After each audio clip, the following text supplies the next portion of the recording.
Bom dia, meu nome é Isabela Gonzaga, sou psicóloga do Espaço Viver Bem.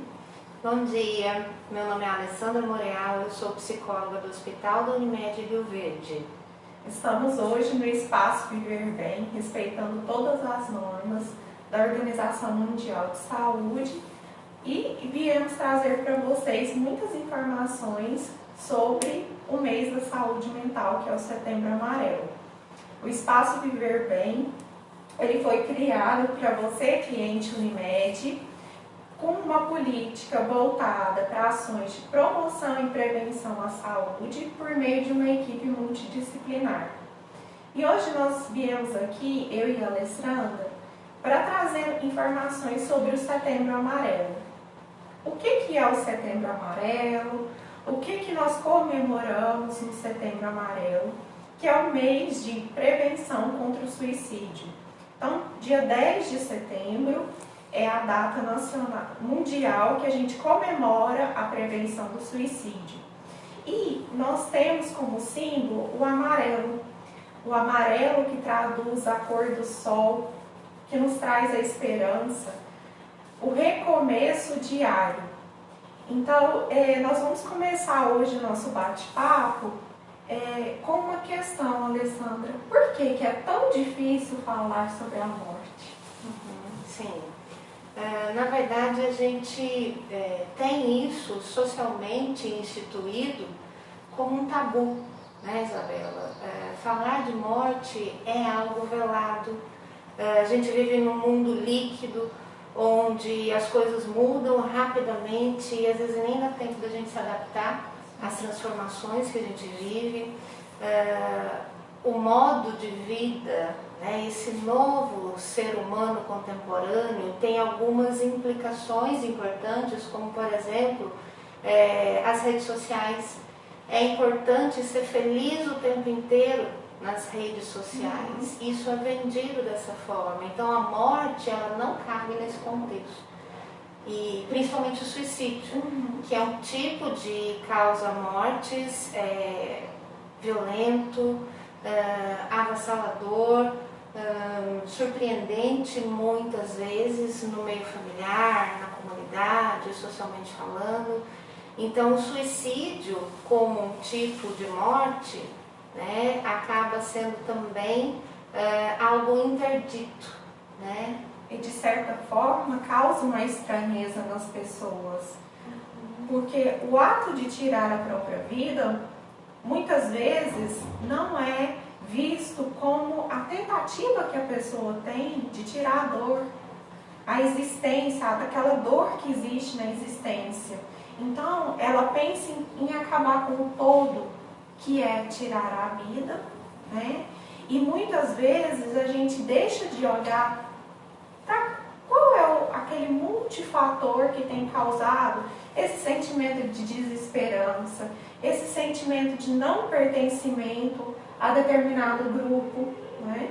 E nós temos uma preocupação que o suicídio ele acontece na faixa etária mais jovem, acontece também entre os idosos. E crianças também estão suscetíveis, né, Alessandra? Sim, há uma vulnerabilidade nesse sentido. Está tudo de alguma forma interligado nesse contexto. É importante frisar também que a campanha Setembro Amarelo, ela tem como foco, o mote principal agora em 2020, falar e agir, né? Falar como prevenção. Então, é um paradigma que precisa ser quebrado, essa dificuldade em falar sobre o assunto, muitas vezes porque as pessoas pensam que falar sobre pode incitar ao ato suicida, e na verdade a fala, ela ameniza o sintoma. Quando eu consigo falar, né, do que me incomoda, quando eu consigo ter um interlocutor com uma escuta amorosa que pode me direcionar, porque é um ato muito complexo, né? E muitas vezes olhar para a nossa existência é um ato tão doloroso que a gente deixa de pensar o que eu posso fazer de diferente do que eu estou fazendo. E a psicoterapia, ela nos permite ter esse olhar além daquilo que hoje, né, nós temos muito, que é a globalização, o capitalismo. Voltar-se para si é um ato de extrema coragem. E prestar atenção ainda nas nossas fragilidades, nessa desesperança, nesse sentimento de desamparo, dentre outras patologias que nós temos associadas, a depressão também é um fator desencadeante. É importante falar então um pouco sobre os fatores de risco, né? Os transtornos mentais, por exemplo, de humor, de personalidade, a depressão, a bipolaridade, que é um transtorno de difícil diagnóstico, porque o senso comum fala muito dos extremos, né? Aquela tristeza profunda e aquela euforia, né?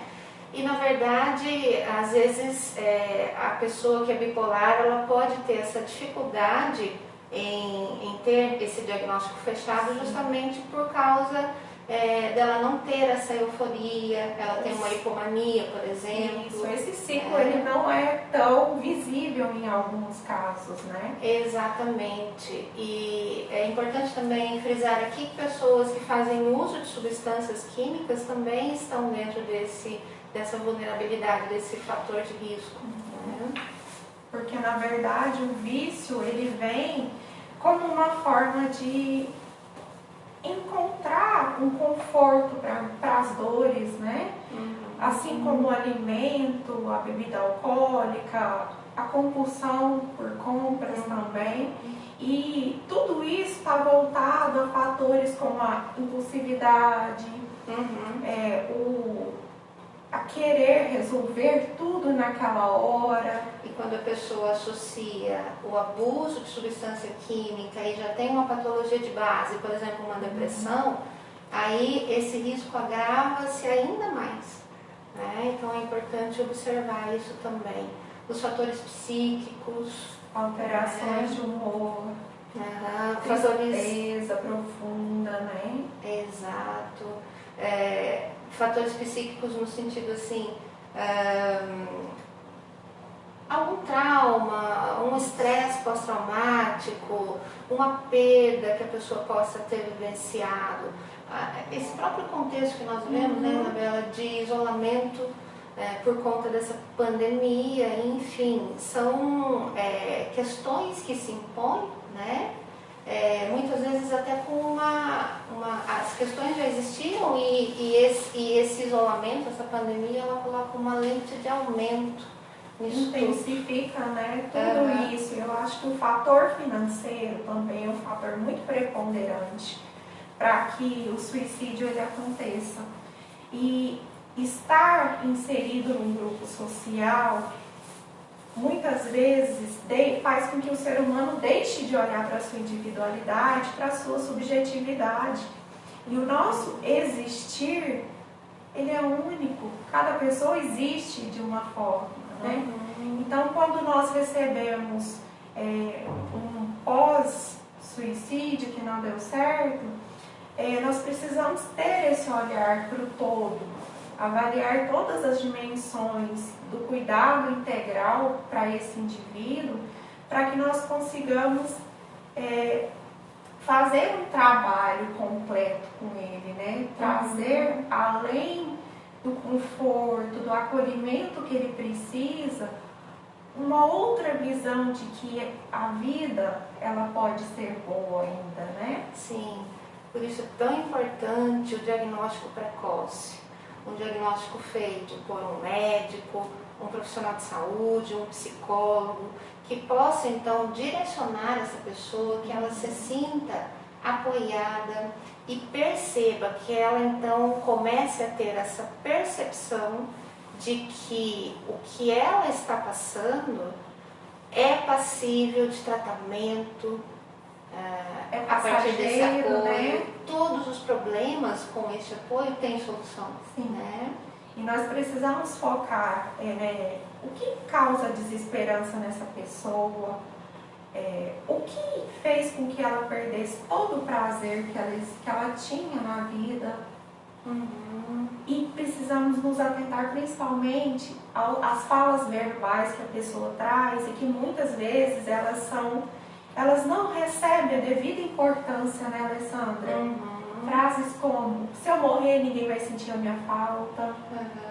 Há um mito no senso comum de que quem fala não faz.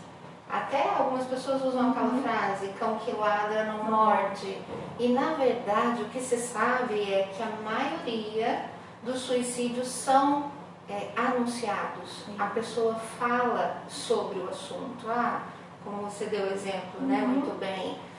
Se eu desaparecer vai ser melhor, eu não vou mais te dar trabalho, então, queria dormir, não acordar. Sim. Né? E os sinais não verbais também, que são muito importantes. Se a pessoa ela começa a organizar a vida dela, se você percebe que de alguma forma ela está se despedindo de você, que ela está organizando as coisas, também é um indício para que nós nos atentamos para entender o que está acontecendo com essa pessoa. O isolamento, a irritabilidade muitas vezes vai esconder aquilo que está causando esse mal interno nele. E nós precisamos ter um olhar diferenciado para poder perceber a necessidade que essa pessoa tem de auxílio nesse momento. Exatamente. Alguns sinais podem ser físicos, psíquicos, algumas evidências comportamentais mesmo, como, por exemplo, alterações de sono, de apetite. A pessoa às vezes gostava de fazer determinadas coisas e já não tem mais aquele prazer por aquilo. Dificuldades, né, escolares ou uma baixa, uma queda no rendimento profissional. Enfim, são indícios ou sinais que podem estar demonstrando que aquela pessoa tem algum transtorno, alguma patologia de base e que ela precisa de ajuda. Né? E principalmente eu percebo que quando a pessoa está nesse estado de desesperança, ela está tão dessensibilizada, ela perdeu tanto o prazer pela vida, que ela pensa que não existe nada além da dor dela. Não existe solução. Não existe solução. O Freud dizia que não há um registro inconsciente para a experiência de morte, ou seja, não há em nós um registro de morte, porque a gente só nasce. Né? Então, quando o indivíduo ele deseja a morte, na verdade ele não deseja a morte, porque é impossível desejar algo que você não experimentou. Ele deseja cessar aquele sofrimento. Então, o suicídio é um ato muito complexo e que cabe esse olhar que você está dizendo, né, diferenciado, essa análise, esse cuidado. E sim, tem como a gente mudar isso. Falando um pouquinho de números, né, Isabela? A cada 40 segundos uma pessoa se mata. Então, enquanto a gente está aqui conversando, infelizmente muitas pessoas cometeram suicídio. E para cada uma que comete, né, há então pelo menos 10 vezes mais, um número maior de tentativas. Então, a cada 40 segundos há alguém que se mata, que comete suicídio, e a cada 20 segundos uma tentativa de suicídio. E para que a pessoa consiga realmente, né, tirar a própria vida, geralmente ela tem 20 tentativas que antecedem. Até ela vai, você percebe pelos índices que a morte, a causa maior é por enforcamento. Então, tudo é premeditado. E nós precisamos entender que eu não consigo mudar o que eu penso, eu não consigo mudar o que eu sinto. Essa rigidez também no pensamento é uma das características de uma pessoa que ela está com uma ideação suicida. Mas na terapia nós conseguimos mudar a maneira como nós podemos lidar com as nossas experiências. Nós podemos ressignificar as experiências, recomeçar, nos reinventar, de uma forma que nós consigamos lidar com as adversidades de uma forma que seja funcional, né, Alessandra? Sim, com certeza, é possível a partir desse olhar para dentro, deste autoconhecimento e de ver outras possibilidades, né? Então, é muito importante um diagnóstico, né? Se fechar um diagnóstico, tá? E pensar nessa rede de apoio. Como nós podemos estabelecer essa rede de apoio? A interlocução entre os profissionais, a necessidade de encaminhar para o especialista, que é o psiquiatra. Nós percebemos que ainda hoje existe um preconceito muito grande em relação ao uso da medicação. E a gente sabe que não existe uma medicação psiquiátrica que você toma hoje e amanhã ela já está fazendo efeito. Então, existe um tempo para que, que a medicação faça efeito. Cabe sempre uma avaliação, esse diagnóstico. Às vezes vai ser preciso tomar a medicação, às vezes não. Às vezes vai ser preciso uma internação psiquiátrica. E as famílias temem muito isso, porque tem, né, um mito em relação à internação psiquiátrica e muitas coisas mudaram. Às vezes a família acha que é melhor ela cuidar daquela pessoa que está vulnerável, que está em situação de risco. É claro que se tem muito amor na família, mas eles não têm o conhecimento necessário para justamente direcionar aquele momento. E ao contrário do que se pensa, não é só acudir àquela tentativa, é também dar o suporte adequado. Então, muitas vezes a internação ela vem para justamente suprir essa necessidade que a vulnerabilidade se impõe ali naquele momento, né? E esse cuidado especial da pessoa, né? Que ela está precisando até ela conseguir se restabelecer. E sim, consegue, tá? Muitas pessoas, né, Isabela, fazem tratamento e isso passa. Ou seja, o suicídio, ele é um ato desesperado. Ele é um ato impulsivo, às vezes premeditado, sim, mas que se tiver aquele suporte, tiver aquele amparo, aquilo passa, são 15 minutos que vai passar. Assim como passa uma crise de ansiedade, uma crise de pânico.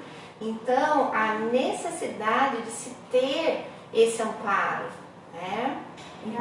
Muitas vezes nós percebemos a sobrecarga dos familiares. E quando você tem uma orientação precisa do especialista, quando você consegue estar em acompanhamento psicoterapêutico, você percebe uma nova forma de lidar, a possibilidade de que a vida ela pode ser diferente, porque nós somos um ser de possibilidades. E talvez aquela possibilidade que eu quero, ela realmente não vai existir naquele momento.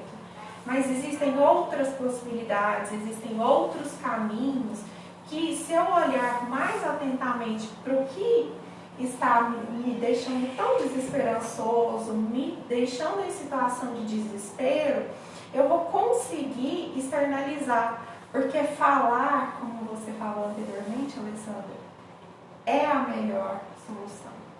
Nós precisamos, não existe outra maneira de colocar para fora que não seja falar, mas falar com quem vai estar com você naquela presença genuína, que vai saber te acolher, que vai estar com você para que aquele sentimento de solidão ele não exista mais. E que a pessoa consiga, então, a partir daí, ver outras possibilidades, né? Muitas vezes não está vendo e aí comete, né, uma tentativa, enfim. E olha só, como é um ato desesperado. eu entendo o ato, a tentativa de suicídio, como um agravamento, um sinal de agravamento de uma patologia de base, que não teve um tratamento eficaz. A gente pode pensar, por exemplo, numa pneumonia. A gente sabe que uma pneumonia pode evoluir de forma grave para uma sepse. Então, o suicídio, enquanto um agravamento de um sintoma, nada mais é, né, do que isso, desse pedido de socorro, desse desespero. E como eu disse anteriormente, se for atendido, se tiver um suporte adequado, ele passa, né? Esse impulso, ele passa. E nós precisamos pensar nesses multifatores que fizeram com que a pessoa chegasse até aqui, né? Por isso que vai ter esse cuidado, né? E esse cuidado, ele precisa ir além, ele precisa sempre ser um cuidado que vai ser voltado para o ser, porque hoje nós estamos com tudo voltado para o ter. Para pertencer a determinado grupo, eu preciso fazer isso. E que é o contexto social, né? E isso vai deixando com que nós não olhemos para as nossas individualidades, para as nossas peculiaridades, para a maneira como eu estou lidando com as minhas frustrações. Né? Sim. Então, é importante que a gente entenda que esses sinais não são determinantes. Não necessariamente uma pessoa que tem depressão vai cometer o suicídio, mas são sinais importantes para justamente a gente ter esse olhar diferenciado para essa questão, que é uma questão de saúde pública. Sim. Devido aos altos índices. Não é mais uma questão individual, é uma questão coletiva que nós precisamos abordar com mais frequência. Não é só no Setembro Amarelo, nós precisamos abordar durante todo o ano e enfatizar a importância desse propósito que é a manutenção da vida. Isso, e né, como já disse antes, o mote da campanha, que é agir. Muito bacana essa iniciativa da Unimed, do Espaço Viver Bem, em promover esse tipo de discussão para levar informação, porque a informação ela nos traz segurança, não é? Então a importância disso, dessa prevenção, porque a partir dessas nossas ideias, desse assunto levantado aqui, tenho certeza que muitas pessoas podem ser beneficiadas com isso, ampliando então essa forma de olhar. Outra coisa que eu acho importante a gente deixar claro aqui é a questão do preconceito com relação à saúde mental. Né? Uma pessoa fala claramente que ela está com uma determinada patologia, como por exemplo diabetes, mas ela tem dificuldade em falar que ela está sofrendo com depressão por medo de um preconceito, de uma represália, de alguém falando, isso é fraqueza. E a gente fala tanto em empatia hoje em dia, não é?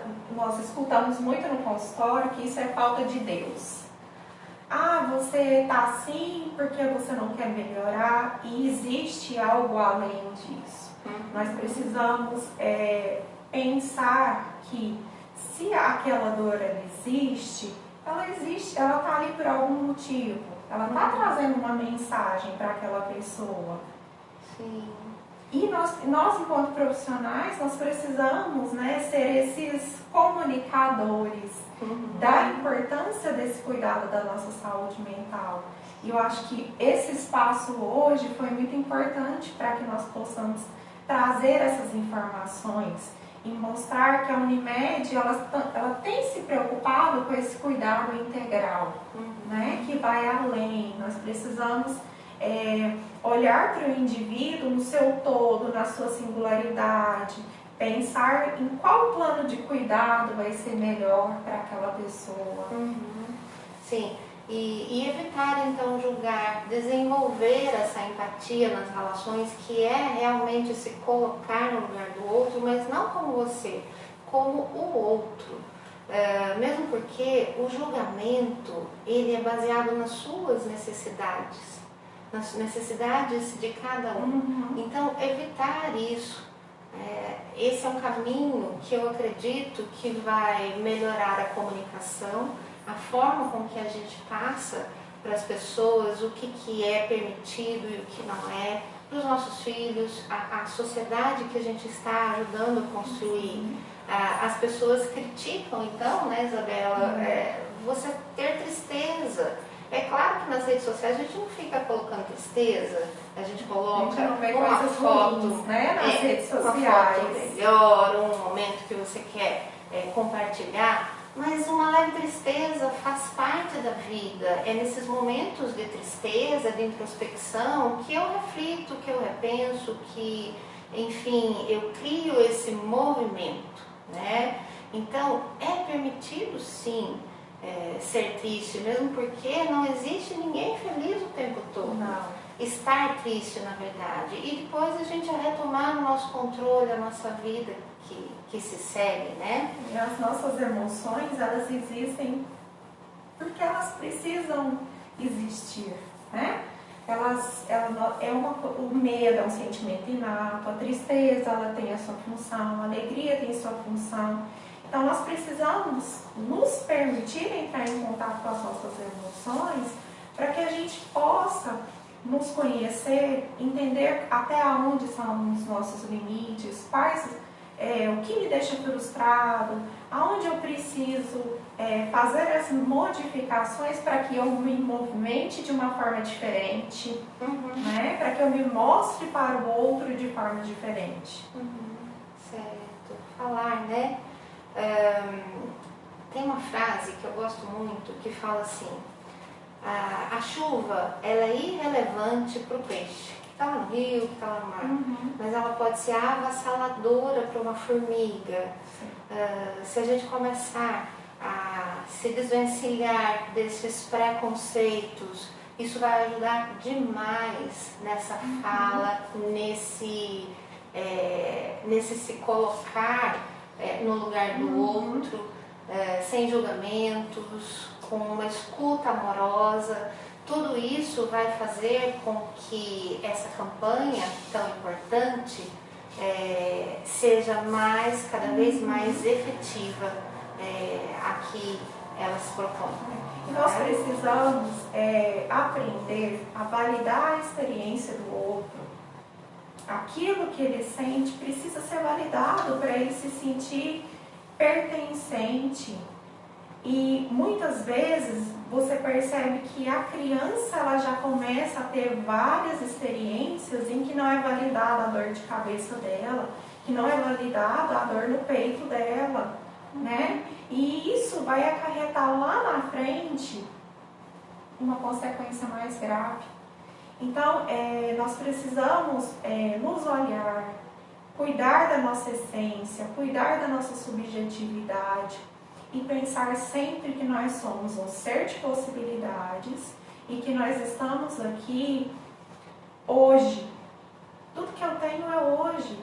O que eu posso fazer para amanhã, o meu plano de amanhã, que ele possa existir? Então, o meu hoje, ele vai dizer muita coisa.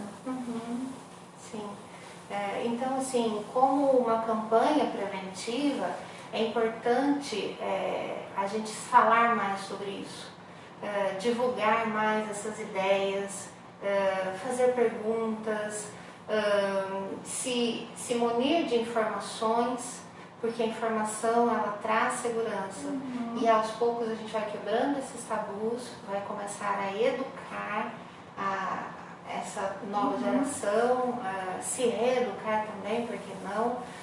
E a partir daí encaminhar com segurança as pessoas que podem estar em risco, em situação de vulnerabilidade, para um atendimento adequado, porque tem como prevenir em 90% dos casos um suicídio, né? Então, só a partir dessa fala, dessa conscientização, é que a gente vai conseguir ter sucesso. Tá? E sensibilizando o outro nós nos tornamos mais fortes. Então, nós queremos hoje trazer essas informações para vocês, agradecer a todos vocês que estiveram conosco e convidar vocês para continuar nos acompanhando no canal da Unimed, que próximas lives virão com muito Sim. mais conteúdo, né? E eu estou aqui no Espaço Viver Bem, a Alessandra no hospital. Sintam-se à vontade em nos mandar mensagens, nos contactar, que nós estamos à disposição. Sim, e qualquer dúvida pode ligar no telefone 2101-4900. E é isso, gostaria de agradecer a você, Isabela, pela parceria e a todos pela participação. Muito obrigada.